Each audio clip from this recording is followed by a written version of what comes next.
Need new glasses or want a fresh new style? Warby Parker has you covered. Glasses start at just $95, including anti-reflective, scratch-resistant prescription lenses that block 100% of UV rays. Every frame's designed in-house with a huge selection of styles for every face shape. And with Warby Parker's free home try-on program, you can order 5 pairs to try at home for free. Shipping is free both ways, too. Go to warbyparker.com/covered to try 5 pairs of frames at home for free. warbyparker.com/covered. I'm Sandra, and I'm just the professional your small business was looking for. But you didn't hire me because you didn't use LinkedIn Jobs. LinkedIn has professionals you can't find anywhere else, including those who aren't actively looking for a new job, but might be open to the perfect role, like me. In a given month, over 70% of LinkedIn users don't visit other leading job sites. So if you're not looking on LinkedIn, you'll miss out on great candidates like Sandra. Start hiring professionals like a professional. Post your free job on linkedin.com/spoken today.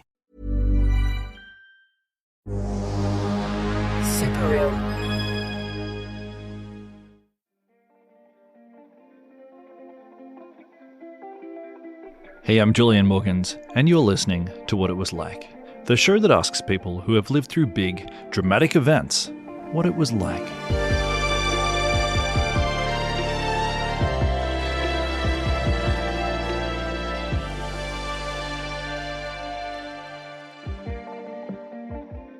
Hey, and welcome. So last week, we ran a story about scammer farms. If you haven't heard it, I'd recommend listening before you check out this one, because it sets up the background. But if you don't want to do that, fair enough. Here's a synopsis. So for the longest time, scamming was a pretty chaotic, decentralized industry. But in the last 2, maybe 3 years, Chinese organized crime has stepped in to systemize it. And what they've built is basically a network of factory farms where enslaved people run scams 24 hours a day. Right now, if you find yourself talking with someone who is trying to scam you, there's a pretty good chance that person is actually stuck inside a compound somewhere in Myanmar, Laos, or Cambodia. And when I say compound, I mean they live in a multi-story building surrounded by fences, and they live there with thousands of other people who are forced to run scams or they face torture if they resist. And I just think, okay, so brutal honesty here. Atrocities in places like Myanmar, Laos, or Cambodia, they don't usually move me. And I think it's just a bandwidth thing. My life already feels hard enough without worrying about countries that I can barely pronounce. And usually if I heard about something that was bad and it was happening in Myanmar, I'd be like, oh man, that sucks. And then I'd just go back to thinking about myself. But in this situation, with these scams, I've talked to these victims. I talk to them all the time. Every week, I get a weird phone call from someone about my Amazon account, or I get a midnight text about my package delivery, or my Kohl's order, or my Linked account, or an Instagram DM from some cute babe who almost certainly doesn't exist. I talk to these people. I've heard their voices. I've even yelled at them. And now I'm thinking, I probably yelled at some poor human trafficking victim who was just doing their job so that they didn't get tortured. And that's why this story feels so important to me. This might be happening in Myanmar, but in a way, it's personal. So last week, we spoke to a young woman from Morocco who'd become a slave in one of these compounds. And this week, on this episode, we're speaking to a man who rescued her. His name is Judah Tana, and he's originally from Perth. He grew up in Australia before founding an NGO on the Thai-Myanmar border called Global Advance Projects. And they've operated there for over 20 years, mostly running education programs, until just a few years ago, Judah noticed something weird happening. Suddenly, when he looked out across the river into Myanmar, he could see a whole lot of construction happening. And this was in an area that was previously just fields, and he wondered, what's going on? And then a few months later, he got his answer.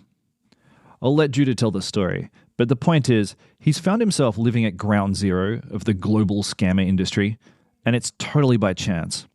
And because of that, he's best positioned to tell us what's going on. We're going to talk to him about where this business model came from, why they're setting up in places like Myanmar, how much money they're making, And we're going to talk about how we can even try to stop them. And finally, Judah's going to tell us how he rescues people from scammer farms. Because every time a family somewhere in the world finds out that their son or daughter has become a victim of human trafficking at a compound in Myanmar, it's often Judah who takes the call. He'll talk about how he gets people out, but with a caveat, because we can't actually go too deep on the specifics of his rescues, because it's important that he's able to keep doing it. And if we blow all his trade secrets, the scammer farms, they'll tighten up and he won't be able to help people anymore. So now, with that in mind, I bring you Judah Tana.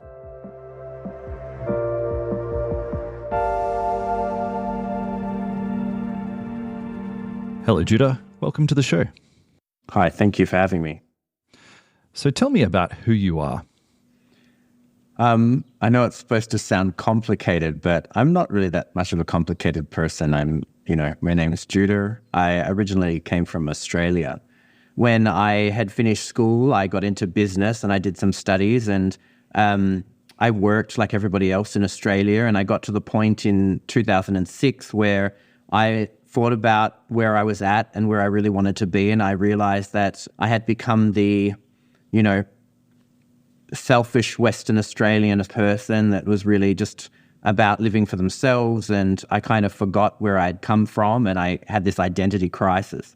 So to answer it, in 2006, I just decided to sell up my entire life and move to Thailand. I always say that it was going back to my first love. It's like Thailand, the country and the people. And I grew up for many years knowing it and having friends here. So I really wanted to return back to Thailand. And so I came in 2006, and that 1 year very quickly turned into 3, 5, 10. Now we're going on to 20 years. So I guess that's one point that I should point out, that I moved to an area of Thailand that borders another country, so Myanmar, Burma. And of course, it's been under 70 years of civil war. And so living in this region, you're exposed to the things that war brings about, and the impoverishment, the controls, and you come across levels of exploitation of children and gender-based violence. And so it's always a part of your life, but it wasn't something that I thought we would primarily focus on. And then, of course, it came up one day, and this is where we're at now. So tell me about where your life dovetailed with the scams industry. How did this happen? Yeah, so as I said, growing up and living here, kind of on this Thai-Burma border, we watched the changes take place.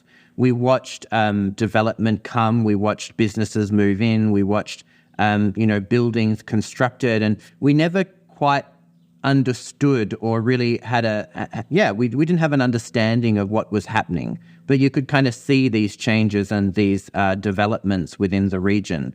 One day we were just sitting, my family, and we had a friend over our house, and we were sitting around the dinner table, and my friend, she manages a Facebook account for our area for expats that want information, knowledge. They're not sure, where to buy something or how to get, transportation and things. So she runs this Facebook group that will help people that reach out for assistance in our region. And there was a young lady that was a Kenyan national that reached out on this Facebook group. And you kind of get used to seeing scams. We're all somewhat used to it somewhere in our lives. It's touched everybody now. Yeah. And so you read this, and this young lady had asked about a visa question. So there was this conversation that took place after that. And the young lady revealed that she was a victim of human trafficking, and she was trapped in Myanmar, and she needed $5,000 to get out. And I thought, for sure, she is a scam artist then. Yeah. Because, it's absurd. Now I need $5,000 to get out. I'm trapped. It's something that you just being in your life at that moment, or you don't think about what it's like someone doing this. So at this stage, you say that you've been watching these buildings going up over the border, and you're aware that there's some kind of economic activity that's new. Something's going on. In your mind, when you were talking to this Kenyan lady over Facebook, was there any connection where you're like, I bet she's associated somehow with this dodgy looking business stuff that's going on over there? Or was it sort of happening in isolation? Yeah, in my mind, it was isolated. Okay. In my mind, one didn't have to do with the other. Of course, I thought it was the African prince story or something similar that you hear. And nobody in our region had yet heard of anything like this. It wasn't a discussion on anyone's lips with any of the community that works here. And of course, after being here for so many years, you know basically everyone that's in town. You know kind of what's going on. People come to you because you're one of the longest serving expat foreigners or NGOs in the region. So you tend to know a lot of what's happening. And I had a lot of work, or our mission really did a lot of work within the border of Myanmar in that area that was developing. And no one spoke of it being a scam compound or what it is today. And so there was no idea that they could be linked at that moment that we were receiving those messages. When was this moment? So I believe it was like mid-2022. So, you're talking about, 2 years ago. Yeah, and it's post-pandemic, but things are just starting to open. You're just starting to hear about tourism coming back and those things. So it wasn't an idea that there could be thousands of people in a center when the whole world had been closed for years. The whole world had been shut down and travel wasn't allowed. And then you're suddenly hearing about these centers holding victims of human trafficking. It just sounded a little bit unreal. Yeah, the logistics. It's like, how did you even smuggle in thousands of people when the world's on pause? Let's dig into that. But for the moment, let's just sort of continue the story. So, yeah, we started to message back and forwards, and I just said, look, ask her every personal detail you can think of. So, we're talking, personal names and ID numbers, national ID numbers, passport numbers, date of birth, last house she lived in, telephone numbers, mother's name, father's name, just every detail you could possibly ask. And I thought, okay, this scammer's going to run for the hills. And she started to answer every question. And I thought, gosh, there's got to be a 3% chance now that this is real. Still, I was so pessimistic about what was really taking place, or I guess I was suspicious about it. And I said, okay, I'm going to take this information. I'm going to contact your embassy. And in her reply said, please, I'll do it. I'll do anything. Could you please just contact somebody? I need help. And it was both then that we thought, well, she's offering all this personalized information, which you'd never normally get. And then she wasn't afraid of asking law enforcement for help. And you could see it in the messages, the desperation. And so, of course, then we start to Google some information. And within several hours prior, the Kenyan government had actually tweeted that they believed that they had victims, that they had citizens that were victims of human trafficking. And that was really where the bells started to ring, and we started to realize there was something going on. From there, we really asked, to find out if we could get pins for locations, those kind of things, and kind of asked her what it looked like. What was the scam center like? How were you trapped? What was your situation? And she was forthcoming with all the information. And we were able to then actually just take a drive. And this is the most crazy thing. You can literally stand on a hill in Thailand and look out over a river into Myanmar. Nowadays, it's an entire city that you're staring at. That is a scam center that nobody can get into and nobody can get out from. At that time, there was only a handful of buildings. And so we stood there and we saw these handful of buildings and we thought, how is this possible? How is it possible that there's somebody trapped? And so we started to look into it more. We started to make some phone calls, started to lean on the network that we had to really find out and flush out what the truth was behind all of this. And what did you discover? That it was real, I guess. Yeah, we discovered very quickly how real it really was. And just how many people were already involved and the countries that had citizens trapped there and the desperation that was happening. And it was not just that they were convinced to go and work somewhere and then they happened to be trapped. It was now identifying the amount of abuse that was being given or the torture that they were receiving in order to keep them trapped. And we very quickly learned just how horrific the situation was. I mean, can you give me a snapshot of the compound at this time? You know, like how many people were enslaved, sort of who was running the show? Like, I know it's changed and grown a lot since then, but basically, what did you learn at that point? At that time, in all seriousness, nobody had a clue. Not us and not any government agency in the world.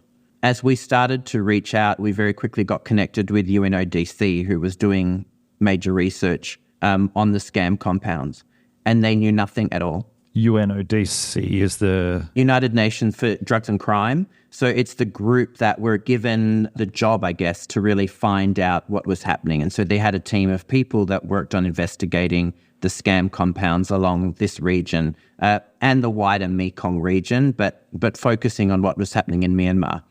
And so, you know, as you started looking at it, you had ideas because there were previous acts like this in Cambodia and countries like that had scam centers similar to this, not to the same extent or size, but similarly to this in Cambodia, that they were shutting down or they were moving around. And so there was some information that you could gather from what had been in these other areas. But then when looking at Myanmar, it was really me being in contact. So to go back, we successfully were able to negotiate the release of these Kenyan victims. And very quickly then people heard about what had happened, and your phone number kind of gets shared around the compounds. Maybe this guy can help you out. Maybe this organization's going to be able to do something for you. And so I started to receive 10 and then hundreds, and now into, you know, hundreds, if not thousands of messages. Okay. And you very quickly got asked, you know, help me, I'm from this country, I'm from that country. I learned so much about what was happening inside the compounds, how people were being brought in, where they were being brought in from, what was the technologies, all this kind of information, because the victims themselves were reaching out. And there was not that information available anywhere else in the world. So we became this, I guess, a source of information to the world. And we were interviewed then, and we went on to help, 60 odd countries on the situation, and helped, trafficked in persons reports that were being written by US state departments, and meet with, people that were meant to investigate this, that had no way into the scam compounds. And yet we were getting this intelligence, this information coming out just simply through relationship with the victims that were trapped inside. Because of that, we learned so much information that nobody else had, and we were able to share that. Yeah. Okay. All right. So give us some of this information. Could you give me a brief history of scam farms? Like, as a business model, where did this come from, and what's happened over the last few years? So again, it's hard for any person to really know exactly what's going on, and it's designed that way so they can stay ahead of the game. So when I speak from a point of just, lots of information being drawn from lots of areas and trying to piece the puzzle together. But yet the puzzle kind of just keeps changing, it's incredible how advanced and far ahead the criminal system is. So we're always playing catch up. But from what we understand, really, this was a brainchild of a Singapore group. And from there, that Singapore group handed the idea to Taiwanese criminals.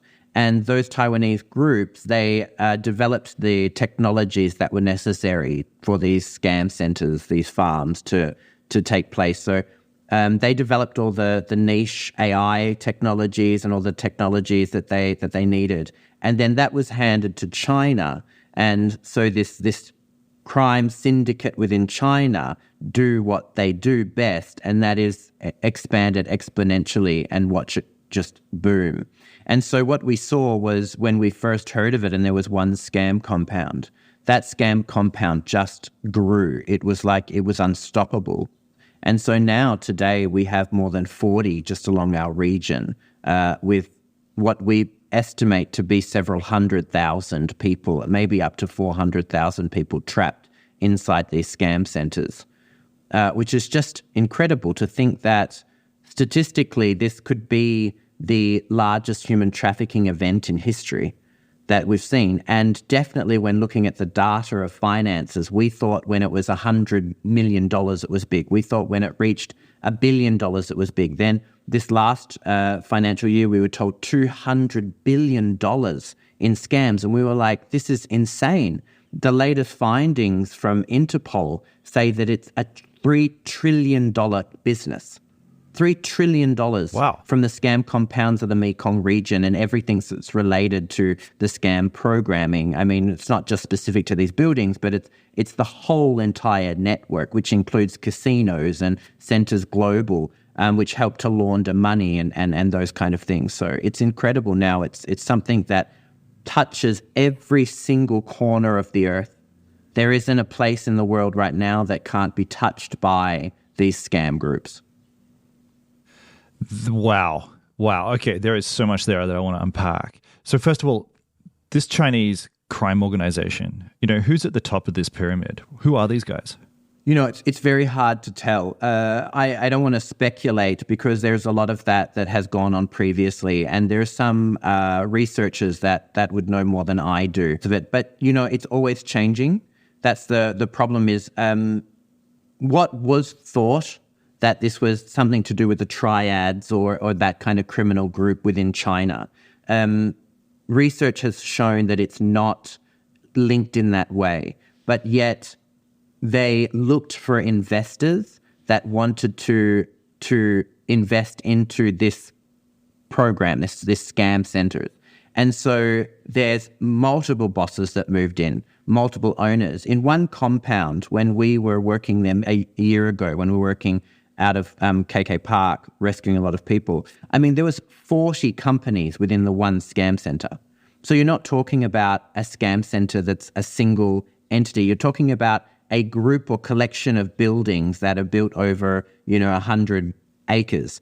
And within that fence line, there could be 40 companies operating. Each one of those companies have an investor. Each one of those companies are driven by different bosses. They have different protocols. They have different, focuses on which areas they're scamming, who they're scamming, how they're scamming. And their employees, the human trafficking victims, their employees, they are sold between the companies. So you can work for a company. You could be trapped and working for a company 1 month, and that company can sell you, and you've just forcibly moved to another group to work and scam in their area, and then another month you could be moved on to somewhere else. And now they're being sold between scam centers. So you've got companies within companies. When you trace them, I mean, you've got shell corporations, you've got dead ends, the idea is that they are untouchable and that they're untraceable. And truthfully, they're doing a great job at being able to stay in front of everything. I mean, it sounds to me, this is wild speculation on my part, it sounds to me that they're being somewhat sanctioned by the Chinese government. I mean, the scale, the audacity of the thing makes it sound to me like, if the Chinese Communist Party wanted to shut them down, I don't know, it just doesn't sound like a purely black market thing. It sounds a little bit gray market to me. Yeah, I mean, it's hard to fathom, and I'm not in the position to be able to kind of answer those speculations. I do ask the same questions, though. Yeah. How is this possible that it's running today? How is it possible? And, you've got different governments. You can't point the finger at one because, I mean, they're in this particular area of Myanmar that essentially isn't governed really by anyone. There's militia that control the zones, but they're not answerable to anyone. The Myanmar government's not able to do anything about that in that region. Then you've got diplomatic laws or bureaucracy that protects the nation of Myanmar. And so you've got Thailand that can't necessarily go in and fix it or change it. And then you've got people trapped from, like I said, over 60 countries worldwide in these centers, and their governments can't come in and do anything. And so you've got China then that you would think would have some power because, of course, their people are investors. But they don't necessarily still live in China. So you've got Chinese investors that are in Singapore and Taiwan different places around the globe. And it's just this shuffling game while the world is trying to figure out what's going on. These crime groups are just shuffling the cards or moving the cups around, and they're very hard to follow. Yeah, absolutely. I mean, in some ways, it's ingenious as a business model, as a kind of startup proposition. It's brilliant. You know, they've hit upon this business model where they rake in millions, I mean, trillions of dollars, really. It sounds like you're saying there's no ceiling to the amount of money that they can make. But then the whole thing's deeply unethical because it's powered by slavery. So where do you build that?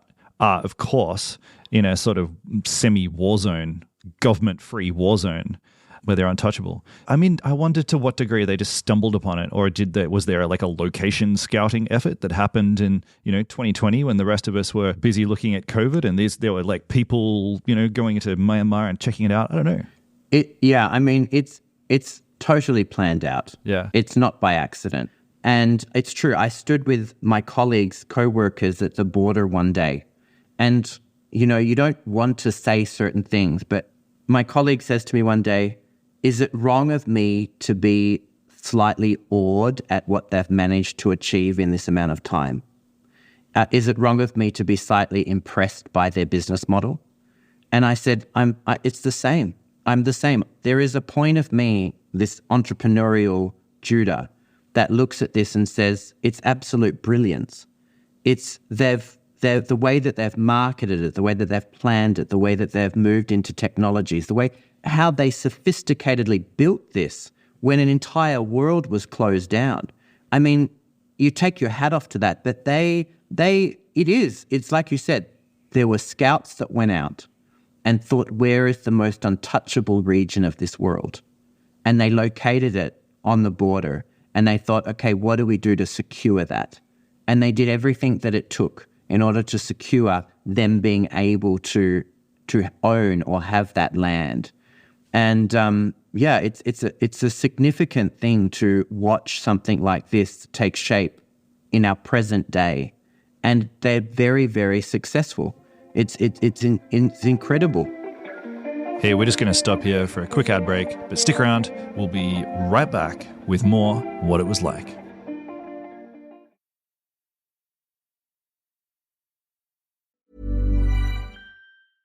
Hey, I'm Ryan Reynolds. At Mint Mobile, we like to do the opposite of what Big Wireless does. They charge you a lot, we charge you a little. So naturally, when they announced they'd be raising their prices due to inflation, we decided to deflate our prices due to not hating you. That's right. We're cutting the price of Mint Unlimited from $30 a month to just $15 a month. Give it a try at mintmobile.com/switch. $45 up front for 3 months plus taxes and fees. Promo rate for new customers for limited time. Unlimited more than 40 gigabytes per month. Slows full terms at mintmobile.com.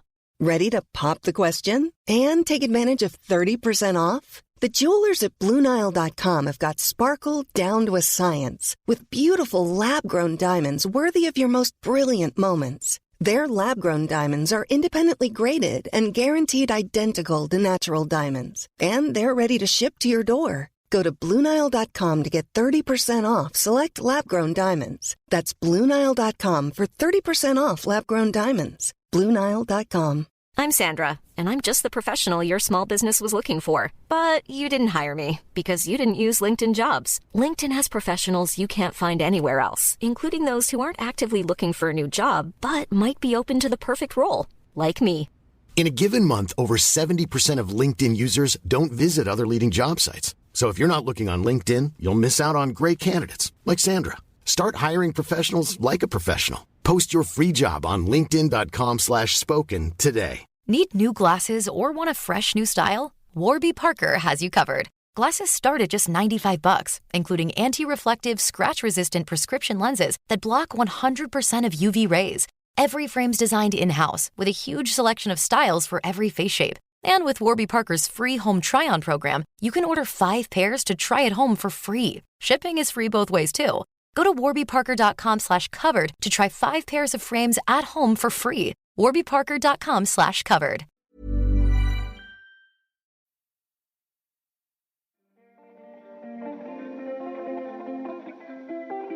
You mentioned before just how technologically advanced they are. You talked about how AI is interwoven into their systems and part of their scams. Talk to me about that. What sort of proprietary tech have they come up with to run this stuff? Yeah, so there was a global summit earlier this year that was held in Taiwan that looked at the AI technologies. It had law enforcement from so many countries that came to listen to speakers and to dive into what was happening with AI. And one of the key points, the takeaways from this meeting, was that the technology is about 2 years more advanced inside the scam compound than any government agency in the world has. And what they did when they started this scam center, I mean, this is where you see the brilliance of their business mind. They started the scam centers by running these scam programs, you know, like internet cafes. You go to work and you work within your little cubicle and you have your computer and you've got your phones and you're just connecting with people all over the world, whether using dating websites or whatever. In the beginning, in the first year of this, they brought in and they focused on those who had the right degrees. So we saw people that were PhD holders in IT. There were computer programmers. There was just everything that you can imagine that they needed, they went after. They brought these people in and then essentially they tortured them in order that they would work 17-hour days developing AI softwares that were never seen before. I remember with one young lady that we helped get out of the scam compound. I mean, she was brought in and she had a PhD in computer engineering. And she said to me, I've never seen technologies like this ever in the world. We never studied anything like this, but yet I was asked to make something that didn't exist. And the compounds themselves gave her access to anything she wanted. Whatever she wanted, they could get in for her so that she could develop these AI technologies. So that today we see it, you know, different agents, different news groups and stuff have reported on it.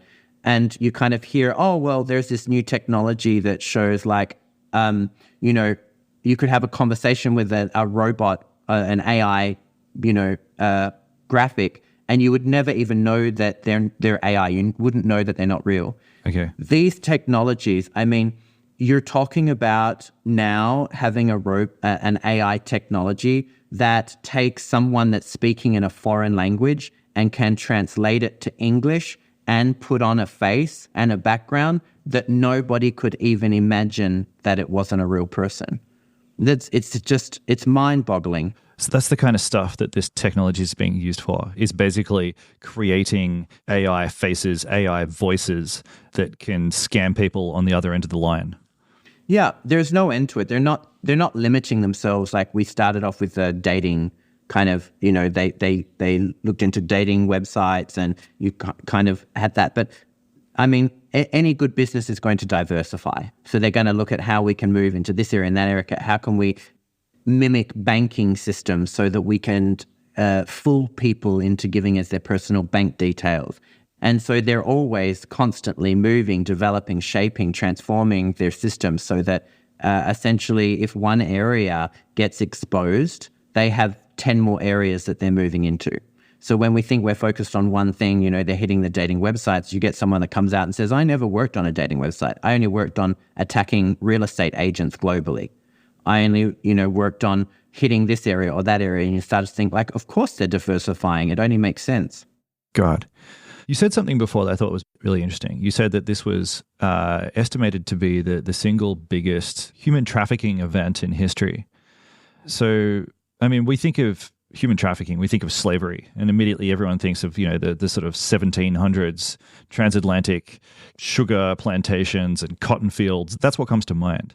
You're saying that what's happening right now in Myanmar is potentially bigger than that?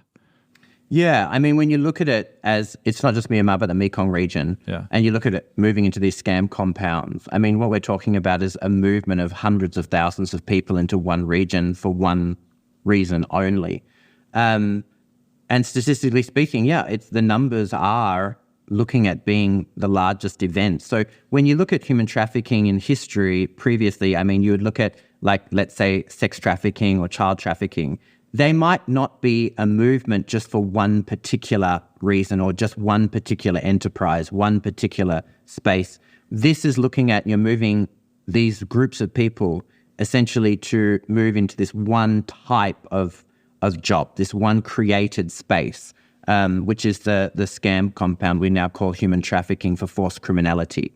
This human trafficking for forced criminality deserved its own label, so that's what they came up with, that we're labeling it. Got it. And yeah, it's becoming something that the world is saying it's the biggest thing we've ever seen. And now financially, it's one of the biggest financial cons you've ever heard of.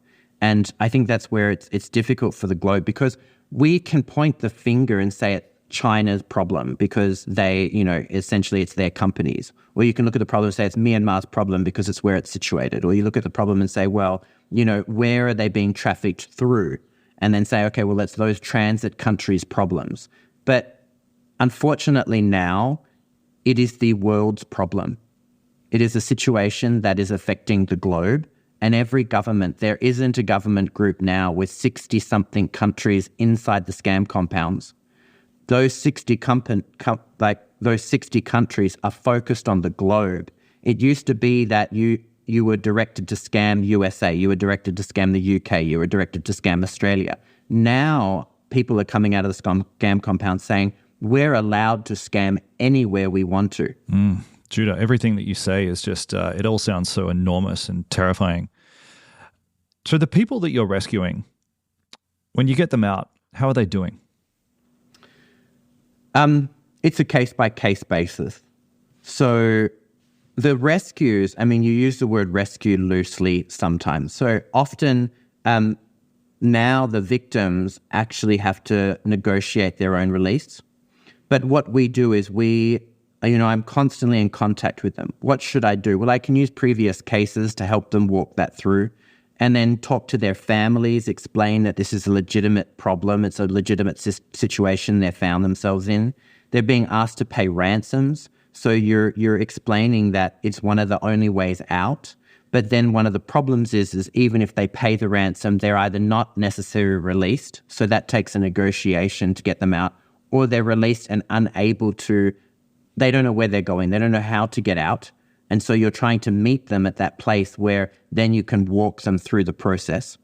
Or they're sold to another compound. And that's really where we try to intervene in that moment of time between one compound and another. And that's really where the rescues, I think, take place. But how are they when they come out? Traumatized. Almost every single person has a story. One of the more recent ones that we had when we rescued a large number from Uganda.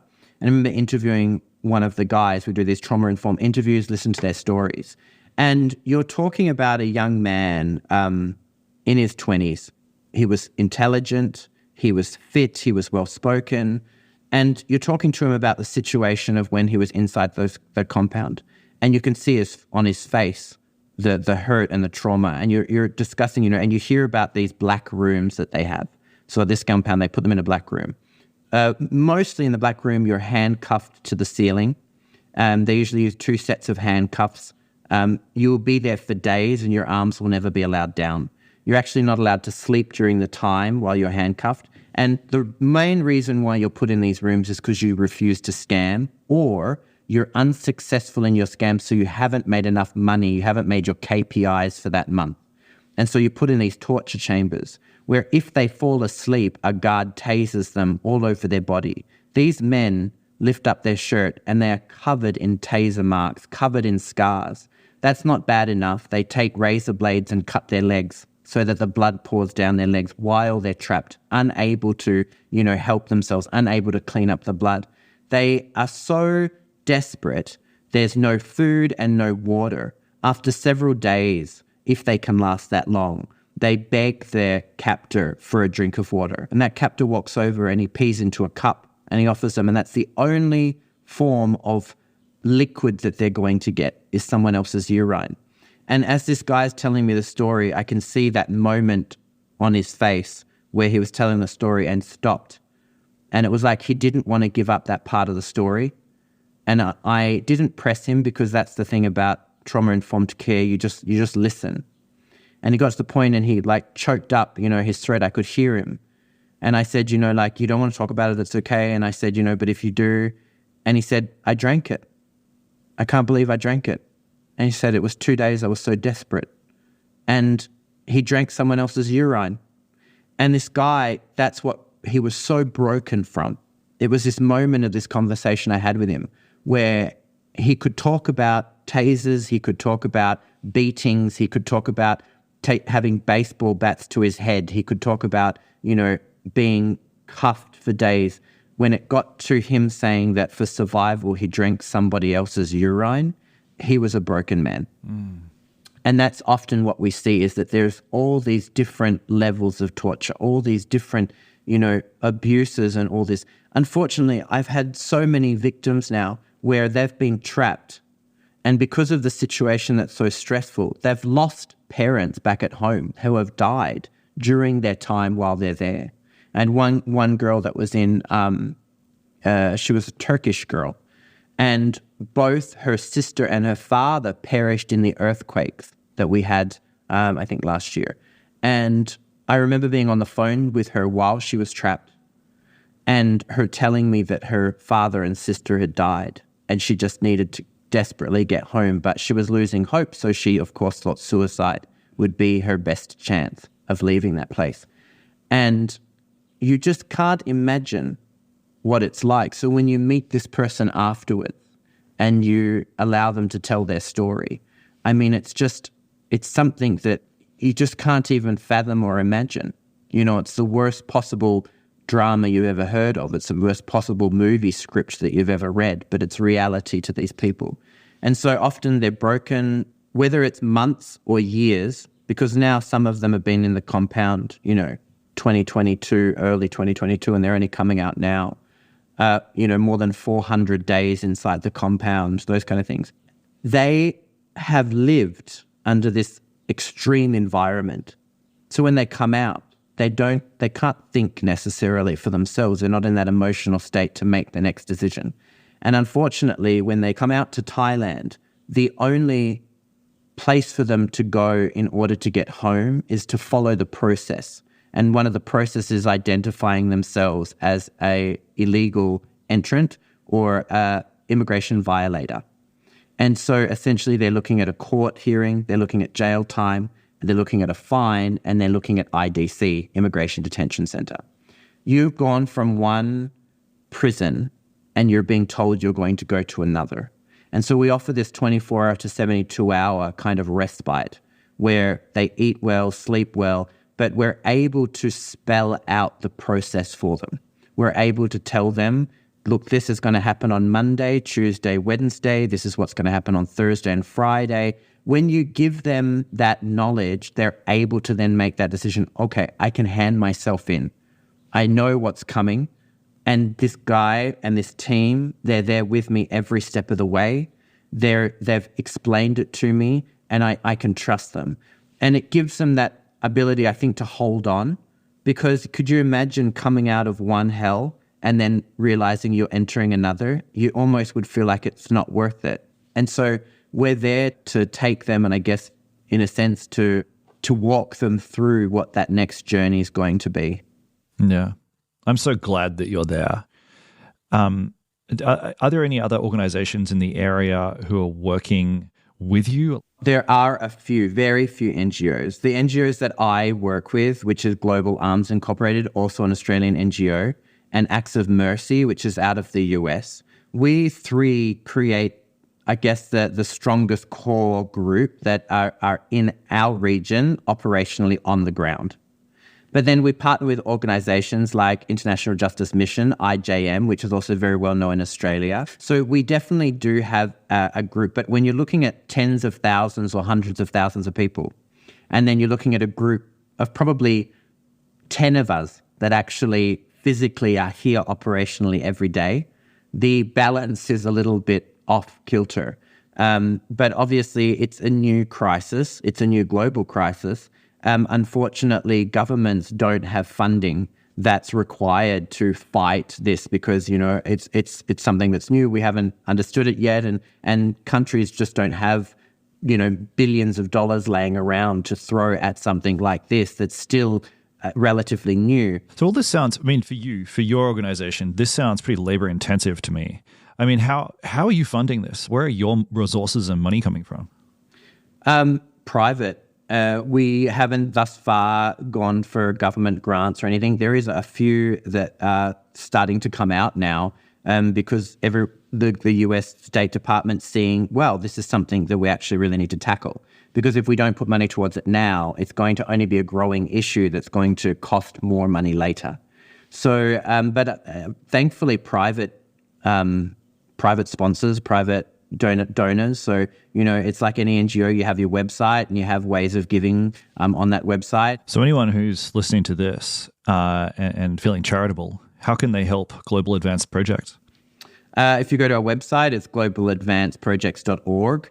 And you can go on and read about our anti-human trafficking part. Obviously, as an organization, we have to be careful about what we put up online. So you can't put details about rescues and details about operations and things like that. So when you go to a website, it looks very generic. Unfortunately, you have to have a balance, right? You can't really give out too much information, which would then compromise security of people and places and things that we're doing. But you can go to our website, globaladvanceprojects.org, and there's a giving page. And whether you're from, Australia or America or whichever other country, you can choose which area of giving. And then you obviously just highlight that you want it for the anti-human trafficking, and we make sure that those donations go to that. Okay, that's fantastic.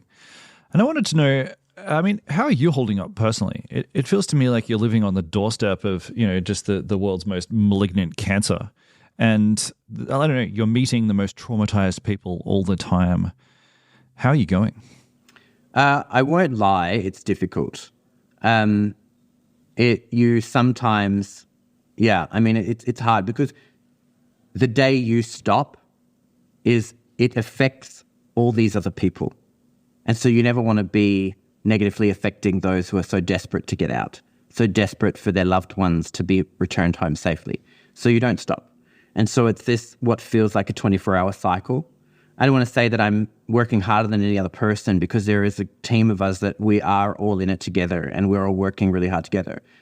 We met with a trauma counsellor a few weeks back, or a month or so back, and she was having a chit-chat with us.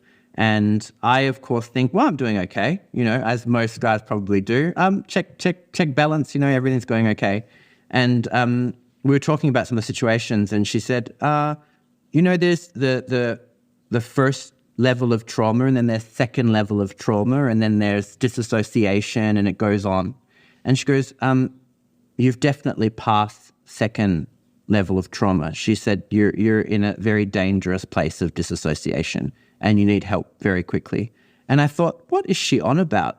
But you don't see it on yourself. Yeah. But then everybody around you does. And so you take a minute, you go to your wife and you say, honey, how have I been? And she's like, you're impossible. And you start to realize the effects that you're having on your children and the ones around you. And but you don't know how to stop the train. It's like a runaway, right?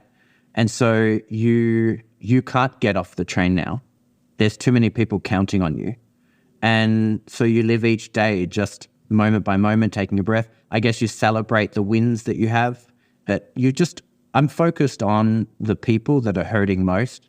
And I think their pain is greater than mine. So just keep working. Yeah. As a globe, as a planet, what can we do about this? It just sounds too big. It just sounds like there's too many vested interests. Can we stamp this thing out? Yeah, it's a hard question. It's a question I think a lot of us are asking ourselves. I actually have heard that statement, and I got pretty heated over it one day when I was talking to an embassy official, a government member, and those words came out. This just seems too much, too hard, so we're going to have to put it on the back burner. And I was like, no, I don't accept that. And I think it's difficult. We do put it in the too hard basket.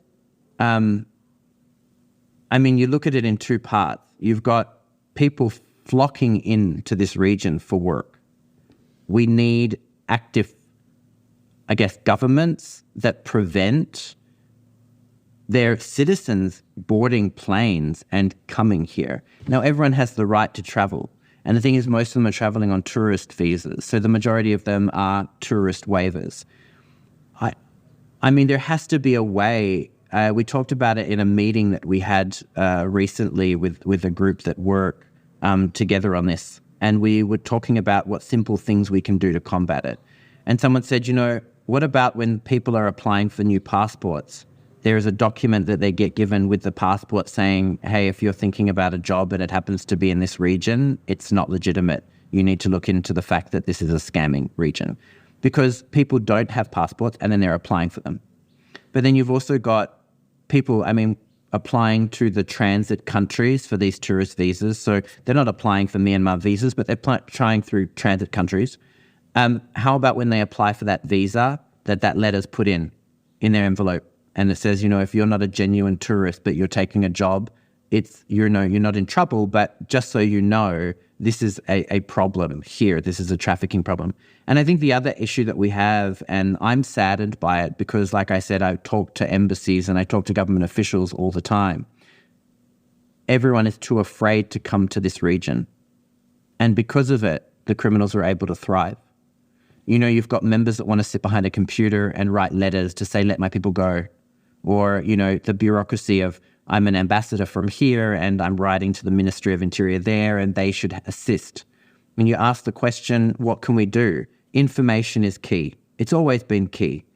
The more that we talk about it, thank you for your podcast, the more that the world knows, then you talk to friends, you talk to friends of friends.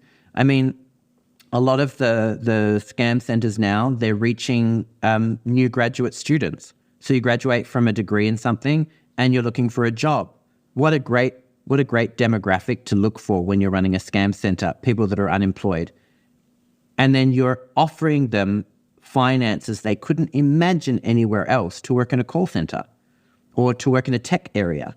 And so these people are taking these jobs fresh out of university. How about we start talking to the universities? How about we start getting people into those universities that can share about this situation? Because recently I was talking to somebody and they highlighted the fact that they went back to, I can't remember where that was, let's say it's the US, and they were talking to a bunch of people that had not heard of this at all. And so you're sitting here thinking, how could nobody know? But I travel back to Australia and I talk in a room of people and only 2% of them have heard anything. And all they heard was a 30-second, news report on it 6 months ago. And it's not really made enough mainstream. It's not really made enough in your face. And so it's not being talked about in homes. It's not being talked about in universities. It's not being talked about in recruitment areas. And something as simple as that, I think that's what the world could start doing to see this change. We have to make a dent in the people arriving. And then we can start working with those who are trapped in there to get them out. But we have to stop the people coming, because that's the thing, is it's growing. More buildings are being built, more centers are being constructed, and they're getting more people in. And you think to yourself, how is it possible? You're still getting all these people to arrive and they're still being able to be pushed into these scam compounds where they're effectively trapped. Yeah. Do you think the next time I receive a shonky phone call or a WhatsApp message from someone I don't know, or Instagram DM, should I be nice to the person? Should I be like, hey, look, not interested in your scam, but I'm so sorry? On the balance, is it likely I'm just speaking to someone who's living in slavery? Absolutely. I definitely do that now. It was interesting. There was a BBC thing that came out earlier the other year, and it was a young guy that actually his identity was being used in the scams. So he was a young, enthusiastic businessman from the UK, and they were using his face in these scams, people pretending they were him. He was so angry at what had happened and what was happening until one of the guys from the scam compound actually came out. He managed to buy out his evacuation. He was able to leave the scam compound. And he contacted this guy from the UK and he said, I'm so sorry. Let me explain to you what has happened. I'm so sorry. And this guy from the UK was like, wait, what's happening? What's happening in this world that I didn't know about? His anger turned to an understanding, turned to sympathy or empathy, and he actually traveled all the way back here in order to see what it was like and see what people were going through. And I think it's that same thing. It's what you're saying. when we get contacted, our first thing is like yelling at them, being rude to them, telling them to get lost.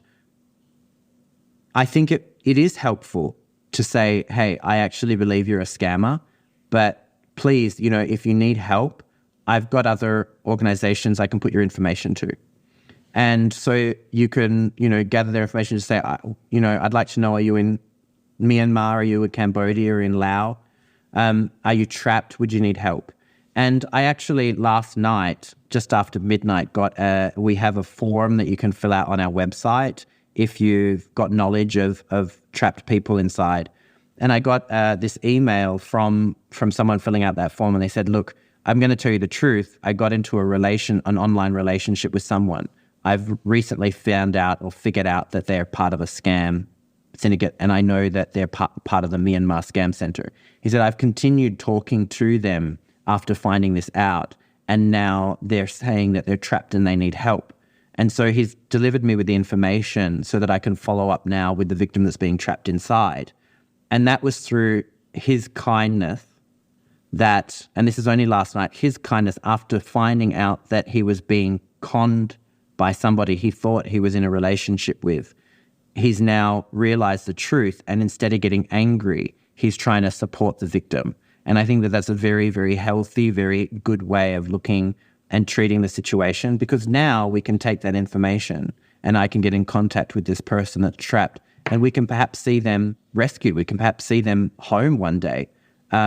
And I think that, that's the network working together. Well, Judah, thank you so much for doing this work, and thanks for talking me through this situation and coming on the show. You are welcome. Thank you so much for hosting this podcast, and thank you for highlighting the situation. I think we need more of that. We need more information to be out there, and I would ask any listener to share this podcast with as many people as they can. We can often sit and listen to a podcast and think that was terrific, and we might share it with one or two people. I would encourage your listeners to share it with every single person. Spam it out there. Get it into everybody's mailboxes, messages, and let people listen, because the more the world knows, the less successful these scam centers can be, the less people can get trapped. And you never know, you might just save a neighbor next door. I wholeheartedly agree with that. Today's episode was produced by Rachel Tuffery. It was mixed by Jimmy Saunders, who also did our theme music.